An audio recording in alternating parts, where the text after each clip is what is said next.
భక్తులందరికీ స్వాగతం. ఈ రోజు మన ముందు శ్రీమాన్ దయానిధి ప్రభు మన అందరి కోసం శ్రీకృష్ణ కథామృతం చెప్పడానికి సిద్ధంగా ఉన్నారు. వారు ఎంతో విలువైన సమయాన్ని కేటాయించి మన ముందు ఉన్నారు. సో అందరం 3 సార్లు హరి బోల్ చెప్తూ వారిని క్లాస్ కి ఆహ్వానిద్దాము.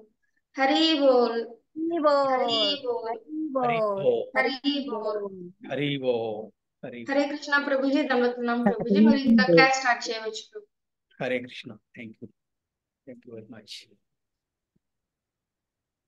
హరే కృష్ణ ప్రభుజీ, దండవత్ ప్రణామం. హరే కృష్ణ మాతాజీ, దండోత్ ప్రణామ్ మాతాజీ. హరే కృష్ణ.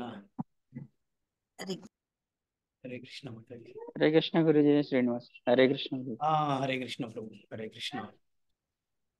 ఓం అజ్ఞానతిమిరాంధస్య జ్ఞానాంజనశలాకయా చక్షురున్మిలితం యేన తస్మై శ్రీ గురవే నమః. శ్రీచైతన్యమనోభీష్టం స్థాపితం యేన భూతలే స్వయం రూపః కదా మహ్యం దదాతి స్వపదాంతికం. నారాయణం నమస్కృత్య నరం చైవ నరోత్తమం దేవీం సరస్వతీం వ్యాసం తతో జయముదీరయే. నష్టప్రాయేషు అభద్రేషు నిత్యం భాగవత సేవయా భగవతి ఉత్తమ శ్లోకే భక్తిరభవతి నైష్టుకీ. కృష్ణాయ వాసుదేవాయ దేవకీ నందనాయ చ నందగోపకుమారాయ గోవిందాయ నమో నమః. నమో విష్ణుపదాయ కృష్ణప్రేష్టాయ భూతలే శ్రీమతే భక్తి వేదాంత స్వామితి నామినే. నమస్తే సరస్వతి దేవే గౌరవాణి ప్రచారిణి నిర్విశేష శూన్యవాది పాశ్చాత్యతే సదారిణే. జై శ్రీకృష్ణ చైతన్య ప్రభు నిత్యానంద శ్రీ అద్వైత గదాధర శ్రీవాసాది గౌర భక్త బృంద. హరే కృష్ణ కృష్ణ కృష్ణ హరే హరే హరే రామ రామ రామ హరే హరే. ఓం నమో భగవతే వాసుదేవాయ. ఓం నమో భగవతే వాసుదేవాయ. ఓం నమో భగవతే వాసుదేవాయ.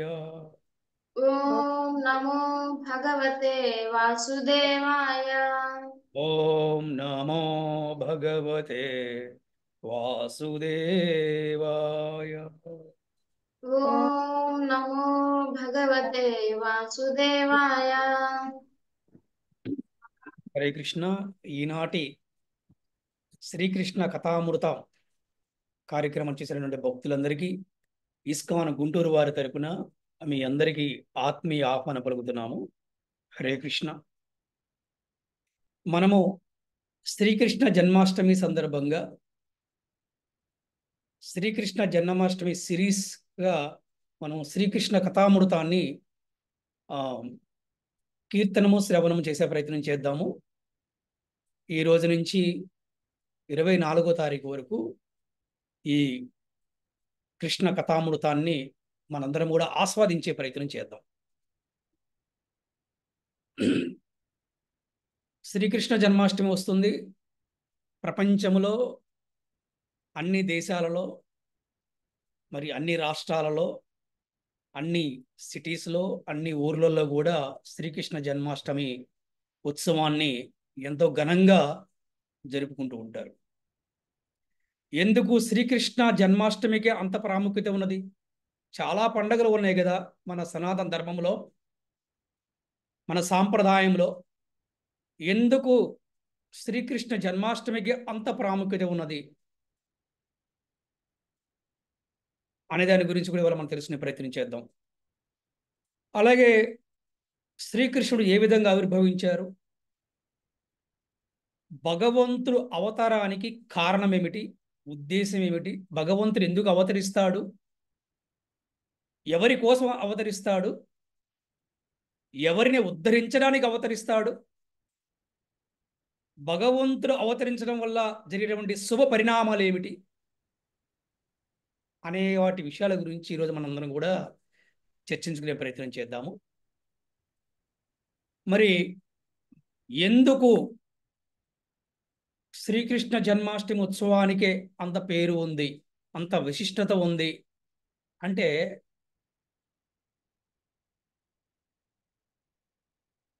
విష్ణుమూర్తికి కొన్ని నియమ నిబంధనలు ఉంటాయి భక్తుల్ని ఆదుకోవాలి అంటే.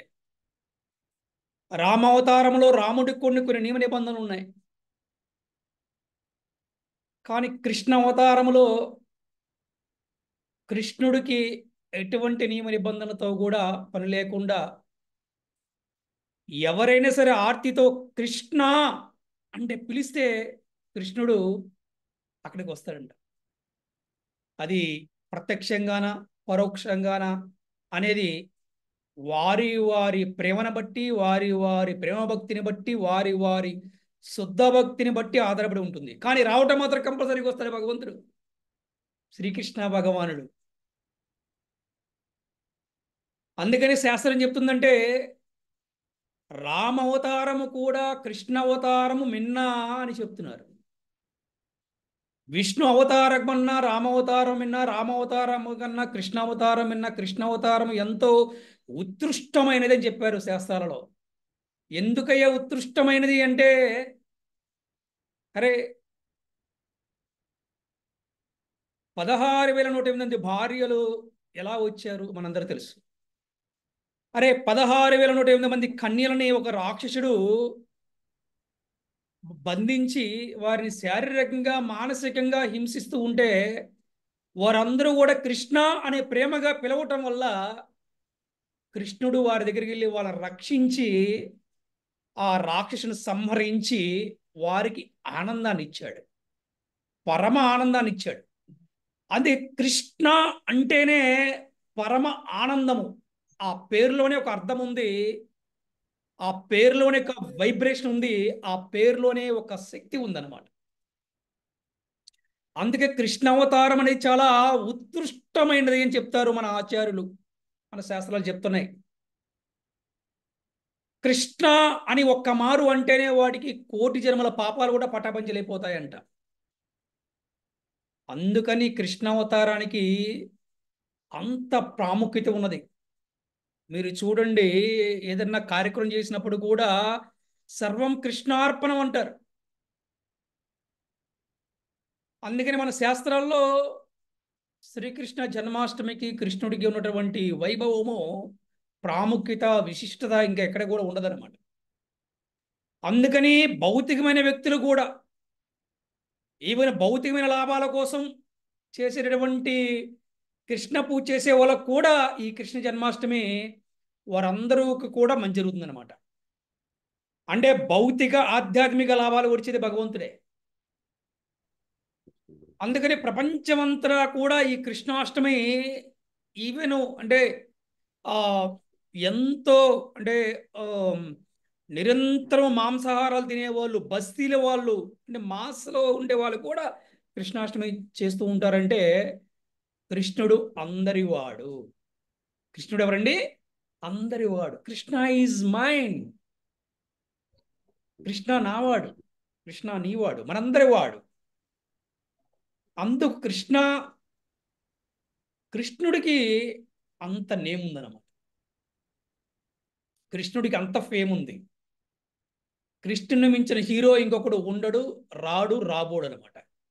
కృష్ణుని మించిన అందగాడు మనమైతే ఎక్కడ చూసి ఉంటాం. అది ఏమిటయ్యి అందం అంటే కృష్ణుడు యొక్క దయ, కరుణ, ప్రేమే అందము. కృష్ణుడు ఆపద్బాంధవుడు.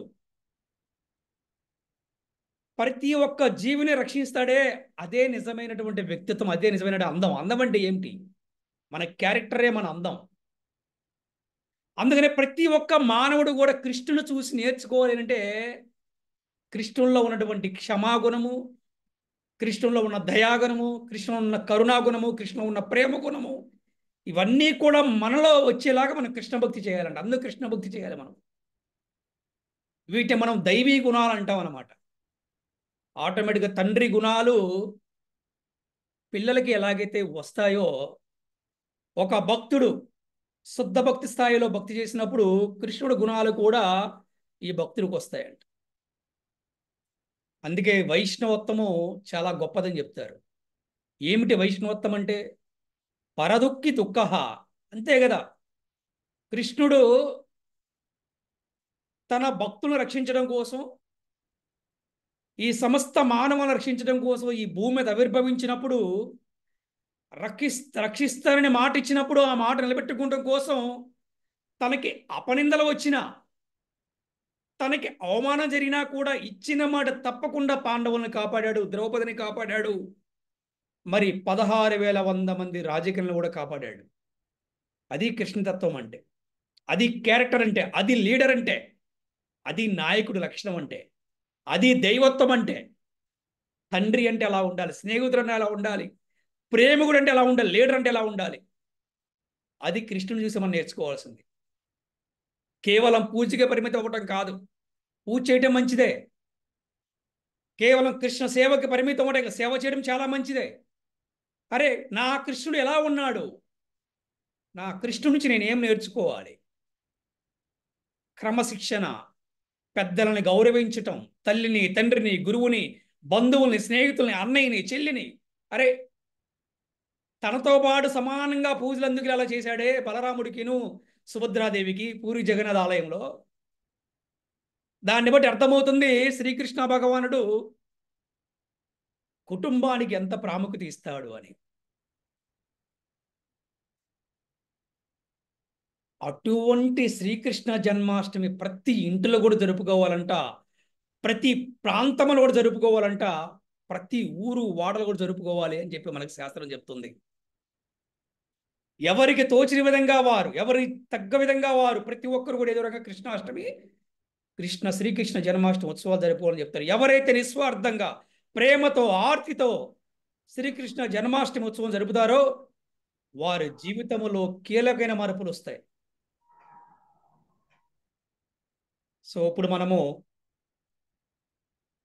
డే 1లో భగవంతుని అవతారానికి కారణం ఏమిటి అనే దాని గురించి మనం ఈరోజు చర్చించుకుందాం. మనము ఈ సందర్భంగా ఒక శ్లోకాన్ని మనం గుర్తు చేసుకోవచ్చు. పరిత్రాణాయ సాధూనాం వినాశాయ చ దుష్కృతం ధర్మ సంస్థాపనార్థాయ సంభవామి యుగే యుగే. ఏం చెప్పారన్నమాట? అందరూ సాధువులను రక్షించుటకు. అదేంటండి? సాధువులను ఎందుకు రక్షించాలి? సరే, సాధువులను రక్షించుడు కన్నారు, మరి వేరే వాళ్ళని ఎందుకు రక్షించకూడదు అంటే, ఒక సాధువు వల్ల ఈ సమాజానికి ఎంతో మేలు జరుగుతుంది. ఒక సాధువు ఈ సమాజానికి రోల్ మోడల్ లాంటి వాడు.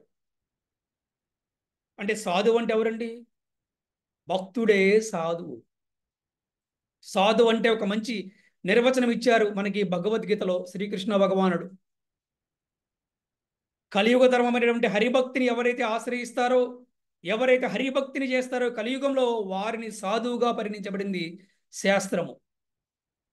అటువంటి సాధువు ఈ సమాజానికి రోల్ మోడల్ లాంటి వాడు. ఒక్క సాధువు ఉంటే చాలు, ఒక ఊరిలో అతను కొన్ని వందల మంది భక్తులు చేయగలడు. అటువంటి గొప్ప భక్తుడే ISKCON founder acharya his divine grace AC Bhaktiveda Swami Prabhupada వారు కలకత్తా నగరంలో ఆవిర్భవించి, మరి అక్కడ నుంచి వారు అక్కడ కొంతకాలం భక్తి చేసి కొంత శిష్యులను తయారు చేసి ఇంకా విశ్వవ్యాప్తంగా ప్రచారం చేయాలి కృష్ణ భక్తిని, కృష్ణ కథని అనే ఉద్దేశంతో ఆయన ఖండాలు దాటి, సముద్రాలు దాటి అమెరికా వెళ్ళి అక్కడ స్థాపించి వాళ్ళ ప్రపంచమందరూ కూడా కృష్ణ భక్తి చేసే విధంగా చేశారు. ఈజ్ డివైన్ గ్రేస్ భక్తి వేదాంత స్వామి ప్రభుపాదకి జై. సో సాధువులను ఎందుకు రక్షించాలి అంటే, ఎందుకు రక్షించాలి? ప్రభుపాద లాంటి ఒక్క సాధువు ఇవాళ ప్రపంచాన్నే మార్చగలిగారు. అంతటితో ఆగిపోయిందా?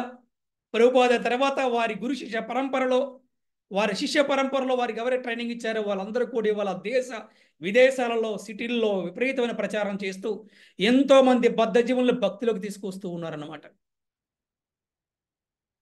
ఇది చేయవలసిందన్నమాట. అందుకని భగవంతుడు సాధువులను రక్షించుటకు, ఇందుకు సాధువులను రక్షించాలి. నమో బ్రహ్మణ్య దేవాయ గో బ్రాహ్మణ హితాయ చ జగద్హితాయ కృష్ణాయ గోవిందాయ నమో నమః. ఏ ప్రాంతములైతే గోవులు బ్రాహ్మణులు రక్షింపబడతారో, ఏ ప్రాంతములైతే గోవులు బ్రాహ్మణులు సురక్షితంగా ఉంటారో, ఏ ప్రాంతములైతే గోవులు బ్రాహ్మణులు పూజింపబడతారో ఆ ప్రాంతమంతా కూడా వైకుంఠము. భగవంతుడికి గోవులన్నా బ్రాహ్మణులన్నా ప్రియాతి ప్రియం. అలాగే సమస్త మానవాళి కూడా ఆయన ప్రియాన్ని చేకూర్చేవాడు. అందుకే నమో బ్రహ్మణ్య దేవాయ గో బ్రాహ్మణ హితాయ జగద్హితాయ కృష్ణాయ గోవిందాయ నమో నమః అన్నారు. అందుకని సాధువులను రక్షిస్తూ ఉంటాడు ఆయన. సాధువులను రక్షించడం కోసం ఆయన ఆవిర్భవిస్తూ ఉంటాడు. కొన్నిసార్లు ప్రత్యక్షంగా, కొన్నిసార్లు పరోక్షంగా. ఏ విధంగా ప్రత్యక్షంగా అవతరిస్తాడంటే నరసింహస్వామిలాగా. ప్రహ్లాదుడు మాట నెరవేర్చడం కోసం, ప్రహ్లాదుడు తండ్రి రాక్షసుడైనప్పుడు కూడా ప్రహ్లాదుడు చెప్పాడు, నా దేవుడు భగవంతుడు నారాయణుడు వస్తాడు, నీ అంతు చూస్తాడు. ఓరి మూర్ఖుడా, ఓరి మొండివాడ, ఓరి మందమతి, నేనే భగవంతుని, నేనే పరమాత్మునిరా, నీవు నన్ను పూజించకుండా ఆ గొల్లవాడిని ఆ స్వామివారిని పూజిస్తావేంట్రా అన్నప్పుడు, ఎక్కడ ఉన్నాడు రా నీ దేవుడు అంటే, ఎస్ ఈ స్తంభంలో ఉన్నాడు. ఏ స్తంభంలో కూడా ఉంటాడా? ఎస్ ఉంటాడు. అంటే ప్రహ్లాదుడు అన్నాడు కాబట్టి ఆయన స్తంభం నుంచి వచ్చాడు. అంటే తన భక్తుడు మాట నెరవేర్చడం కోసం భగవంతుడు ఏ స్థాయికైనా వస్తాడు. ఇది సాధువును రక్షించడం అంటే. తన భక్తుని రక్షించడం కోసం భగవంతుడు ఏ స్థాయికైనా వస్తూ ఉంటాడు అనమాట. అలాగే దుర్మార్గులను నశింపజేయడం కోసం, సాధువుల రక్షణ కావాలి అంటే దుర్మార్గులు ఉండకూడదు. అంది హిరణ్యకశిపుడు లాంటి వాడిని, కంసు లాంటి వాడిని అందరినీ కూడా చంపిపడేశాడు, సంహరించేశాడు అనమాట. సాధువులను రక్షించడుకు, దుర్మార్గులను నశించేందుకు, ధర్మమును పునఃస్థాపించడకు, ధర్మాన్ని పునఃస్థాపించడం కోసం భగవంతుడు కొంతమంది సెలెక్ట్ చేసుకుంటాడు. వారే పాండవులు, ద్రౌపది, కుంతీదేవి. అలాగే ఈ కలియుగంలో కూడా భగవంతుడు చైతన్య మహాప్రభు అవతారంలో వచ్చి ఆయన ఎంతో మందిని భక్తులు చేసి వారు కూడా కొంతమంది సెలెక్ట్ చేసుకున్నారు. వారు ఆ సెలెక్ట్ చేసిన వారే మన బ్రహ్మ మధ్య గౌడీ వైష్ణవ సాంప్రదాయంలోని సుప్రసిద్ధ ఆచార్యులు. ఆ సుప్రసిద్ధ ఆచార్యుల్లో మనకి అందరికీ కూడా తెలిసినటువంటి ఈజ్ డివైన్ గ్రేస్ భక్తి వేదాంత స్వామి ప్రభుపాద వారు. ధర్మాన్ని పునఃస్థాపించాలనుకున్నప్పుడు భగవంతుడి ఎంత కష్టమైనా సరే, ఏ స్థాయికి దిగాలన్న కూడా దిగిపోయి ఆ కార్యక్రమాన్ని చేస్తారు. మనం చూసాం, అర్జునుడికి మేనబావ అయినప్పటికీ స్నేహితుల్లాగా, గురువులాగా, విశ్వరూపం చూపించి భగవంతుల్లాగా. అంటే భగవంతుడు ఒక వ్యక్తిని ఉద్ధరించాలనుకున్నప్పుడు భగవంతుడు పట్టుకుంటే ఇంక వదలంట. మనందరం కూడా ఎందుకు శ్రీకృష్ణ జన్మాష్టమి ఉత్సవం చేయాలి, పండగలు చేయాలి అంటే, ఎన్నెన్నో సేవలు చేస్తుంటే ఏదో ఒక్క సేవ కృష్ణుడు కనుక ప్రసన్నమైతే, కృష్ణుడు కనుక మనల్ని పట్టుకుంటే ఇంకా వదలడంట. ఆ కృష్ణుడు పట్టుకునేదాకా మనం ప్రయత్నించాలంటే గుర్తుపెట్టుకో. శ్రీకృష్ణ జన్మాష్టమి ఉత్సవమే కాదు, ఏ పండగైన ఉద్దేశం ఏమిటంటే మనల్ని ఉద్ధరించుకోవడం కోసం, భగవంతుడు చూపు మన మీద పడటం కోసం, భగవంతుని ప్రసన్నం చేసుకోవడం కోసం ప్రయత్నం చేసేదాన్నే పూజ అన్నారు. అందుకని భగవంతుడిని అర్చన ద్వారా, నామ రూప గుణాల కీర్తన శ్రవణము ద్వారా భగవంతుని మనం ప్రసన్నం చేసుకోవచ్చు. అందుకని భగవంతుడు ఆవిర్భావానికి కారణం ఏమిటంటే సాధువులను రక్షించుటకు, దుర్మార్గులను నశింపచేయుటకు, ధర్మాన్ని పునఃస్థాపించుటకు భగవంతుడు యుగయుగమని అవతరిస్తానని చెప్పాడు. అలాగే బద్ధ జీవులందరినీ కూడా ఉద్ధరించడం కోసం ఆ విధంగా భగవంతుడు ఆవిర్భవిస్తూ ఉంటాడు అని ఇవి మనం తెలుసుకున్నాం. మరి అలాగే భగవంతుడు తల్లిదండ్రులు ఎవరు, భగవంతుడు ఎలా ఆవిర్భవించాడు, మరి భగవంతుడికే తల్లిదండ్రులు అవ్వటం అంటే ఎన్ని కోట్ల జన్మల పుణ్యం ఉండాలి, ఎన్ని కోట్ల సంవత్సరాల భక్తి చేసి ఉండాలి. అంత సామాన్యంగా అంత ఈజీగా భగవంతుడు ఒక తల్లి గర్భాన్ని అవరిపించగలరా? అటువంటి విషయాన్ని కూడా ఇప్పుడు మనం తెలుసుకునే ప్రయత్నం చేద్దాం. అలాగే బలరామ జయంతి రోజున, అంటే దీన్ని మనం బలరామ పూర్ణిమ అంటాం. ఈ శ్రావణ మాస పౌర్ణమి రోజున బలరాముడి యొక్క ఆవిర్భావం జరిగిందని చెప్పి మనం చెప్పుకుంటూ ఉంటాం. ఇక్కడ భగవంతుడే సాక్షాత్తు బలరాములా కృష్ణులాగా ఆవిర్భవించాడు. There is no difference between Balarama and Krishna. బలరాముడు కూడా స్వయంగా భగవంతుడే. అలాగే బలరాముడు భగవంతుడి యొక్క ప్రధాన అంశ. అలాగే బలరాముడు ఆది గురువు. అలాగే బలరాముడు గురుతత్వం. అటువంటి బలరాముడు దేవకీ గర్భాన సప్తమ సంతానంగా ఆయన ఆ గర్భంలో ప్రవేశం జరిగింది. కానీ మనందరూ తెలుసు, కృష్ణుడు మేనమామ కంసుడు. మరి అతను దేవకి గర్భాన జన్మించే వాళ్ళ వల్ల అతనికి ప్రాణహాని ఉంది అని తనకి ఆకాశవాణి వినపడటం వల్ల అతను ఆ భయంతో ఏం చేస్తున్నాడంటే పుట్టిన వారినందరూ కూడా అతను ఈ చంపివేస్తూ ఉన్నాడు అనమాట. అప్పుడు ఆల్రెడీ ఆరుగురిని చంపేయడం జరిగింది. సప్తమ గర్భము అంటే 7వసారి గర్భధారణ టైంలో బలరాముడు ఆ గర్భంలో ప్రవేశించాడు. అప్పుడు స్వయంగా భగవంతుడే యోగమాయని ఆజ్ఞాపించాడు. యోగమాయని ఏమంటే, అమ్మా నీవు ఈ బలరాముణ్ణి, ఈ దేవకి గర్భం జన్మించిన ఈ ఆదిశేషుడు ఆయన నా ప్రధాన అంశ, ఆయన నువ్వు తీసుకుని వెళ్ళి రోహిణి గర్భంలో ప్రవేశపెట్టమని చెప్పి అడిగాడు అనమాట. అప్పుడు మరి ఆ యోగమాయ తన యొక్క శక్తి ద్వారా ఈ యొక్క బలరాముని తీసుకుని వెళ్ళి ఈ యొక్క రోహిణీ మాత గర్భంలో ప్రవేశపెట్టడం జరిగింది. అందుకని బలరాముడు సప్తమ గర్భం అయిన తర్వాత అష్టమ గర్భము శ్రీకృష్ణ భగవానుడు. ఎందుకు బలరాముడు కృష్ణుడు కన్నా సప్త గర్భంలో వచ్చాడు, తర్వాత రావచ్చు కదా అనే ప్రశ్న ఎవరికైనా రావచ్చు. 6 గర్భాల వల్ల తన గర్భాశయం అంతా కూడా అపవిత్రం అయిపోయింది. ఒక పవిత్రత లేనిదే ఏ ప్రాంతంలోనే సరే, ఒక పాజిటివ్ వైబ్రేషన్ లేనిదే ఆ ప్రాంతంలోకి భగవంతుడు ప్రవేశించడం కష్టం. మళ్ళీ ఆ ప్రాంతాన్ని శుద్ధి చేయడానికి ఆ ప్రదేశంలో ఇంకా ఒక పాజిటివ్ వైబ్రేషన్ ఉండడం కోసం భగవంతుడికి ప్రధాన సేవకుడు కాబట్టి బలరాముడు అక్కడ ఆవిర్భవిస్తూ ఉంటాడు. అందుకనే ఇక్కడ దేవకి గర్భములో బలరాముడు ఆవిర్భవించి మళ్ళీ తన గర్భాన్ని ఆయన పవిత్రతను చేకూర్చాడు అనమాట బలరాముడు. అప్పుడు అష్టమ గర్భములో శ్రీకృష్ణ భగవానుడు అక్కడ ఆవిర్భవం జరిగిందనమాట. ముందుగా శ్రీకృష్ణ భగవానుడు వసుదేవుడి మనసులోకి ఆయన ప్రవేశించాడు. ఆ తర్వాత దేవకి హృదయములకు ప్రవేశించాడు ఆయన. వింటుంటేనే మనకు ఒక రకమైన ఒక భావోద్వేగం వచ్చేస్తుంది మనం వింటుంటేనే. మనం చూడండి, అంటే భగవంతుడు ఎంత కరుణామయుడంటే దేవకి వసుదేవులు ఉద్ధరించడం కోసం భగవంతుడు వారిని తల్లిదండ్రులకు ఎంచుకున్నాడు. చూసారా? అది మనందరం కూడా అలా భక్తి చేయాలంట. సో ఎప్పుడైతే అష్టమ గర్భములో భగవంతుడు మరి ఆవిర్భవించాడు, ఎప్పుడు ఆవిర్భవించాడండి? శ్రావణ మాసం ఈ శ్రావణ మాసం అష్టమి తిథి రోజున ఏంటి ఈ శ్రీకృష్ణ భగవానుడు ఆవిర్భవించాడు. ఎప్పుడండి? అర్ధరాత్రి 12 గంటలకి. ఏమంటారు దాన్ని? కరశాల అంటారు దాన్ని, అంతేనా? దాన్ని ఏమంటారు? కరశాల కాదు, కరశాల అంటే అదే జైలు అనమాట. చెరసాల కదా ప్రభుజీ. చెరసాల అదేనమాట. అది నాకు తెలుగు చెప్పలే, అది నాకు అర్థం కాలేదు. అదే చెరసాల చెరసాల. ఏదో మొత్తం సంథింగ్ నాకు అర్థం కాలేదు. చెరసాల. Thank you. సో ఆ విధంగా భగవంతుడు ఆవిర్భవించడం జరిగింది. ఉం? మనందరం విన్నాము.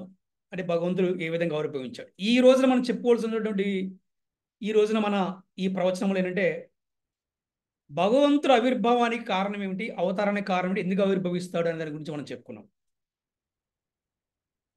మనము సాధువులు రక్షించడం కోసం చెప్పుకున్నాం. మనం సాధువులు ఎందుకు రక్షించాలి అనే గురించి మనం డిస్కస్ చేసుకున్నాం. ఒక సాధువు ఈ సమాజానికి రోల్ మోడల్ లాంటి వాడు. ఒక సాధువు సమాజాన్ని ప్రభావితం చేయగలడు. మన శ్రీల ప్రభుపాద చెప్పారు, ఒక మేధావి ఏమి చెప్పితే అది కొన్ని వేల మంది ఫాలో అవుతారంట. అందుకని ఒక భక్తుడు ఏది చెప్తే కొన్ని వేల మంది ఫాలో అవుతారు. అందుకే మేధావులందరూ కూడా భక్తులు అయ్యారనుకోండి, సమాజానికి మంచి జరుగుతుంది అనమాట. అందుకే మన ఇస్కాన్లో సైంటిఫిక్ ప్రీచింగ్ అని ఒకటి ఉంటుందన్నమాట. మేధావులను కూడా భక్తులు తీసుకొచ్చే ప్రయత్నం చేస్తూ ఉంటారు అనమాట. సో అందుకని ప్రతి ఒక్కరూ కూడా మనము ఎప్పుడు మనకి భక్తి బాగా పెరుగుతుంది, భక్తిలత ఉద్భవిస్తుంది అంటే భగవంతుడి నామ గుణ రూప లీలను మనం ఎప్పుడు కీర్తిస్తూ ఉండాలంట. మరి అలాగే బలరాముడు ఆవిర్భావం గురించి కూడా మనం తెలుసుకున్నాం. మనం అంటే బలరాముడు ఇక్కడ ఇద్దరు తల్లులు. ఆయన ఎలాగ ఇద్దరు తల్లులు అయ్యారు? దేవకి గర్భాన బలరాముడు అక్కడ ప్రవేశించాడు. తర్వాత మళ్ళీ భగవంతుడు ఆజ్ఞ మేరకు యోగమాయ అతన్ని రోహిణి గర్భంలోకి ప్రవేశించి, దానివల్ల అతను తండ్రి ఒకరైనప్పుడు కూడా ఇద్దరు తల్లులు అయ్యారు అతనికి. అందుకని బలరాముడికి ఇంకొక పేరు కూడా ఉన్నది. ఆ పేరునే సంకర్షణుడు అన్నారు. సంకర్షణుడు అనే పేరు కూడా ఆయనకి రావడం జరిగింది. ఈ విధంగా మనం చూస్తే ఒక చిన్న బాలుడు ఇన్ని లీలలు చేయటం మనం ఎక్కడ కూడా చూసి ఉండవు.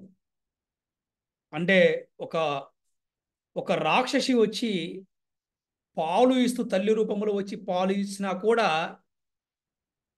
తనను కూడా ఉద్ధరించడం కోసం, తనకు కూడా మోక్షం ఇవ్వడం కోసం కరుణ ప్రేమతో అక్కడ పాలు తాగాడు.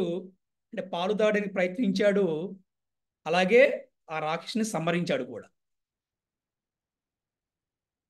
భగవంతుడు చూపడితే చాలంట, ఆ భగవంతుడు తాకినా కూడా చాలంట. అందుకే రాక్షసులు కూడా కొంతమంది ఆయన చేత చంపబడితే బాగుండని చెప్పి కూడా యుద్ధం చేసినటువంటి వైనాలు మనం ఎన్నో చూసాం. ఆ విధంగా భగవంతుడు అందరివాడు. భగవంతుడు కేవలం బ్రాహ్మణుల వాడే కాదు, భగవంతుడు కేవలం క్షత్రియుడి వాడే కాదు, భగవంతుడు కేవలం యాదవుల వాడే కాదు. భగవంతుడు విశ్వాత్ముడు అంటారు ఆయన్ని. విశ్వాత్ముడు, విశ్వేశ్వరుడు అయినప్పుడు కూడా ఆయనకి యదుపతి అని పిలిస్తే ఆయనకి చాలా ఇష్టం అంట. ఎందుకు ఆయన్ని యదుపతి అని పిలిస్తే చాలా ఇష్టం అంటే, ఆయనకి యాదవ శ్రేష్ఠ అంటే ఇష్టం అంటే ఆయనకి. ఎందుకు అంటే వారందరూ కూడా భగవంతుని బాధ్యతలో వారందరూ పాలు పంచుకున్నారు, భాగస్వామ్యం అయ్యారు. అందుకని యాదవులంటే భగవంతుడికి ప్రియాతి ప్రియమైన వారు. భగవంతుడు అందరి వాడు, భగవంతుడు అందరి వాడు, భగవంతుడు విశ్వేశ్వరుడు, జగదీశ్వరుడు. కానీ ఆయనకి యదుపతి అంటే చాలా ఇష్టం అంట. అంటే పతి అంటే ఎవరు? భరించేవాడు, బాధ్యత తీసుకునేవాడు, కాపాడేవాడు, ఆపద్బాంధవుడు, అనాథరక్షకుడు కదా, గోపాలుడు ఏంటి. అందుకని ఆయన యదుపతి అంటే ఆయనకి చాలా ఇష్టమని చెప్తున్నారు. మరి ఏ విధంగా శ్రీకృష్ణ భగవానుడు యాదవును ఉద్ధరించాడు, ఏ విధంగా శ్రీకృష్ణ భగవానుడు బాల్య వయసులోనే ప్రజవాసులు అందరినీ కూడా ఏ విధంగా కాపాడాడు, ఏ విధంగా భగవంతుడు నరసింహస్వామి అవతారంలో వచ్చి ప్రహ్లాదుని కాపాడాడు, ఇవన్నీ కూడా మనము కీర్తనము శ్రవణం చేస్తూ మరి మనల్ని కూడా భగవంతుడు ఏ విధంగా కాపాడాలి అనేదే మోరల్ ఈ రోజున ఈ యొక్క మన క్లాస్లో. మనము కూడా ఈ కలియుగంలో, ఈ కలికాలములో, ఈ భౌతికమైన ప్రపంచంలో జరిగినటువంటి ఎన్నో అనర్థాల నుంచి, ఎన్నో కష్టాల నుంచి, ఎన్నో ఆపదల నుంచి మనం ఏ విధంగా రక్షింపబడాలి? ఒక భక్త ప్రహ్లాదుడు ఏ విధంగా భక్తి చేశాడో ఆ విధంగా భక్తి చేసే ప్రయత్నం మనం కూడా చేయాలి. కనీసం భక్త ప్రహ్లాదుడు చేసినంత కాకపోయినా కొంతగా చేసే ప్రయత్నం చేయాలి. ఒక ధ్రువుడు ఏ విధంగా భక్తి చేశాడో మనం కూడా ఆ విధంగా భక్తి చేసే ప్రయత్నం చేయాలి. కుంతీదేవి నిరంతరము ఎంత కష్టం వచ్చినా కూడా నిరంతరము కూడా శ్రీకృష్ణ భగవానుడు ధ్యానములో ఉన్నదో, ఓర్పుతో, సహనముతో, సమయ పాలనతో నిరంతరము భగవంతుడి స్మరణలో ఎలా ఉన్నదో మనందరం కూడా ఆ విధంగానే ఉండాలని చెప్తున్నారు. పాండవులు కష్టాల్లో కూడా ఏ విధంగా ఆనందంగా ఉన్నారో చూసి మనందరం కూడా ఆ విధంగా ఆనందంగా ఉండేలాగా ప్రయత్నించాలి. ఎవరు ప్రియమైన వారు కృష్ణుడికి అని మనకు శ్లోకం చెప్తుంది. మాత్రాసు స్పర్శాస్తు కౌంతేయ శీతోష్ణ సుఖదుఃఖద ఆగమాపాయినో నిత్య స్థాం స్థితిస్తత్వ భారత. ఏమన్నాడు? ఎవరైనా చెప్తారా మన క్లాస్లో? ఈ శ్లోకానికి అర్థం చెప్పగలరు ఎవరైనా?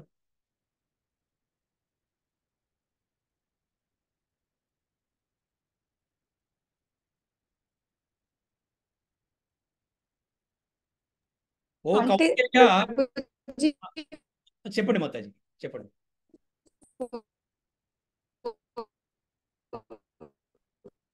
ఓకే, మీ వాయిస్ సరిగ్గా వినపట్లేదు, మీ వాయిస్ బ్రేక్ అవుతుంది.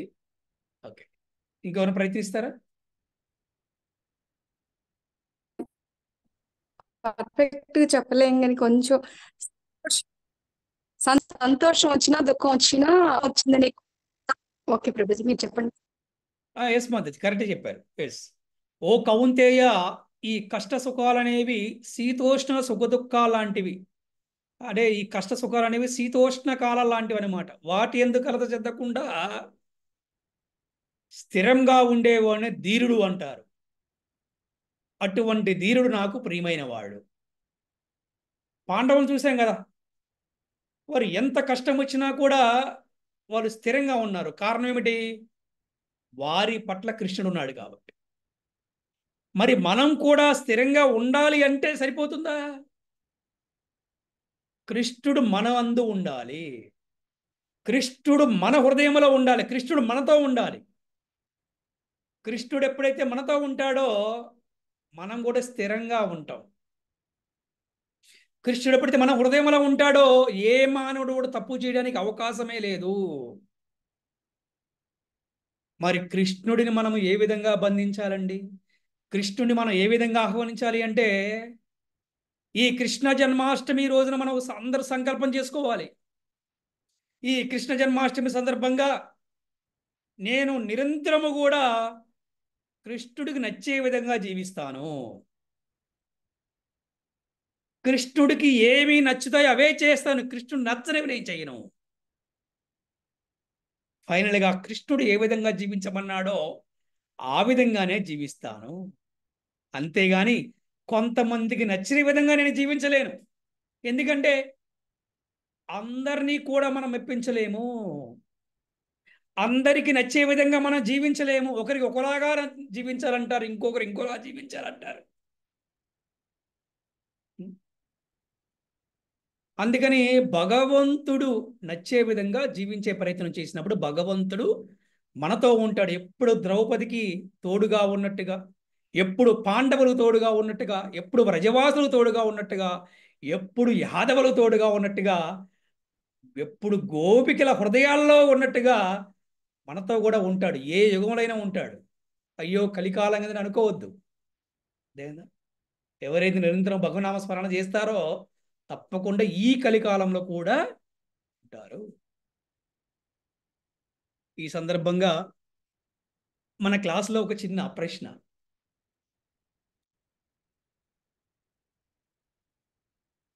నాకు నచ్చినట్టుగా ఉండాలా, ఈ సమాజానికి నచ్చినట్టుగా ఉండాలా? ఎవరైనా చెప్పండి. మీకు నచ్చినట్టుగా ఆహాహా. ఇంకా చెప్పండి, ఎవరైనా ట్రై చేయండి. భగవంతునికి నచ్చినట్టుగా ఉండాలి గురుజీ. హరిబోల్. ఎందుకంటే నాకు నచ్చినట్టుగా ఉన్నాను, ఫర్ ఎగ్జాంపుల్, అది కొంతమందికి నచ్చదు. మనం అలాగే సమాజం నచ్చే విధంగా నేను ఉండాలనుకుంటున్నా, కానీ అది భగవంతుడు నచ్చదు కదా. మరి ఎట్లాగా? ఈ ప్రశ్న ప్రతి ఒక్కరూ ఉండి చూడండి. అరే నీకు నీలా ఉండరా, నువ్వు మారబగరా అంటాడు ఒక్కొక్కరు కదా. మనం వింటూ ఉంటాం బయట. అలా కాదు, సమాజంలో గౌరవం చాలా ఇంపార్టెంట్, మనకి పేరు, పరువు, ప్రతిష్ట, కొన్ని బాగా డబ్బున్న కుటుంబాల్లో ఈ టాపిక్ ఎక్కువ వస్తుంది అనమాట. మనం చంపుకోనైనా సరే పైకి యాక్టింగ్ చేయాలంటూ ఉంటారు. కానీ దీనికి సరైన సమాధానము, నేను చెప్పింది కరెక్టో కాదో, పద్మావతి చెప్పింది కరెక్టో కాదో మీరు కూడా చెప్పండి. భగవంతుడు నచ్చిన విధంగా ఉంటే గనక మనం ఎవరికి నచ్చకపోయినా పర్వాలేదు, భగవంతుడు నచ్చాం కదా. Is ultimate, is supreme, right? ఈ సుప్రీం పర్సనాలిటీ ఆఫ్ గాడ్, అంతే కదా. ఒక ఉన్నతమైన వ్యక్తికి నచ్చితే చాలు, మనం ప్రతి ఒక్కరిని నచ్చాల్సిన అవసరం లేదు. అంతేనా? నేను చెప్పింది కరెక్ట్ అంటారా? మన క్లాసులో ఎవరైనా చెప్పండి, రెస్పాండ్ అవ్వండి.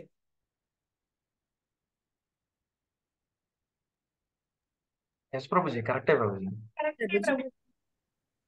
సో మనం చూస్తే మన జీవితాల్లో మనకు కూడా ఈ ఎక్స్పీరియన్స్ ఎదురయ్యే ఉంటుంది. చూడండి, ప్రతి ఒక్కరి జీవితంలో ఒక ఎక్స్పీరియన్స్ గ్యారెంటీ అవుతుంది మన జీవితంలో చూస్తే. అందుకని భక్తి ఎందుకు చేయాలి అంటే,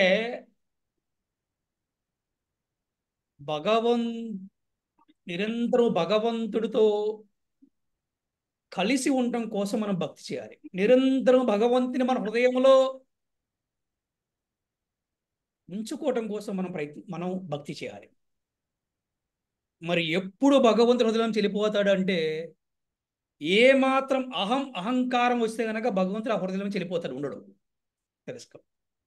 ఎట్టి పరిస్థితిలో కృష్ణుడు మాత్రము, ఏ వ్యక్తులైనా సరే అహంకారం ఉంటే గనక వారి హృదయంలో భగవంతుడు ఉండడు, ఉండడు, ఉండడు. కృష్ణుడికి నచ్చంది ఏంటంటే అహంకారం. అస్సలు నచ్చదు కృష్ణుడికి. అందుకే కృష్ణ భక్తి అనేది అతి దుర్లభం అని చెప్తుంది శాస్త్రం అన్నమాట. అందుకే చూడండి, సుమారు 450 సంవత్సరాలు వేసినటువంటి పితామహుడైనటువంటి భీష్మదేవుడు కూడా జ్ఞానాన్ని బోధించాడు శ్రీకృష్ణుడు. అందుకే కృష్ణ తత్వము అనేది అంత సామాన్యంగా అర్థం కాదనమాట. అది అర్థం చేసుకున్నవాడు ధన్యుడు. అది అందుకని కృష్ణ భక్తిని, కృష్ణ తత్వాన్ని ఒక ప్రామాణికమైన గురువు దగ్గర నుంచి స్వీకరించి సాధన చేయాలని చెప్పి శాస్త్రం చెప్తుంది అనమాట. సో ఆ విధంగా ఈరోజు మనము డే 1 సందర్భంగా ఈరోజు మన భగవంతుడి ఆవిర్భావానికి కారణం ఏమిటి, అలాగే భగవంతుడు తల్లిదండ్రులు ఎవరు, భగవంతుడు ఏ విధంగా ఆవిర్భవించాడు, అలాగే బలరాముడికిను భగవంతుడు ఉన్న సంబంధం ఏమిటి, అసలు బలరాముడు ఎవరు, బలరాముడు కృష్ణుడు ఒకరా కాదా, ఇద్దరు ఒకరేనా అనే విషయాలు మనం చర్చించుకున్నాము. అలాగే భగవంతుడు అందరి వాడు, భగవంతుడు తన భక్తిని ఎలా రక్షిస్తాడు అనే దాని గురించి మనం ప్రహ్లాదుని ఏ విధంగా రక్షించాడో మనం తెలుసుకున్నాము. మరి ఒక ప్రహ్లాదుల్లాగా, ఒక ధ్రువుల్లాగా, మరి మనందరం కుంతీదేవిలాగా, ఒక పాండవుల ఎలా భక్తి చేయాలి అనే దాని గురించి మనం తెలుసుకున్నాము. అలాగే భగవంతుడి నామ రూప గుణాలని మనం ఏ విధంగా కీర్తించాలని గురించి మనం తెలుసుకున్నాము. మరి డే 2 రేపు మళ్ళీ సాయంత్రం మళ్ళీ మనం కొన్ని అతి ముఖ్యమైనటువంటి పరమానందమైనటువంటి లీలను మనం శ్రవణ కీర్తన చేసే ప్రయత్నం చేద్దాం.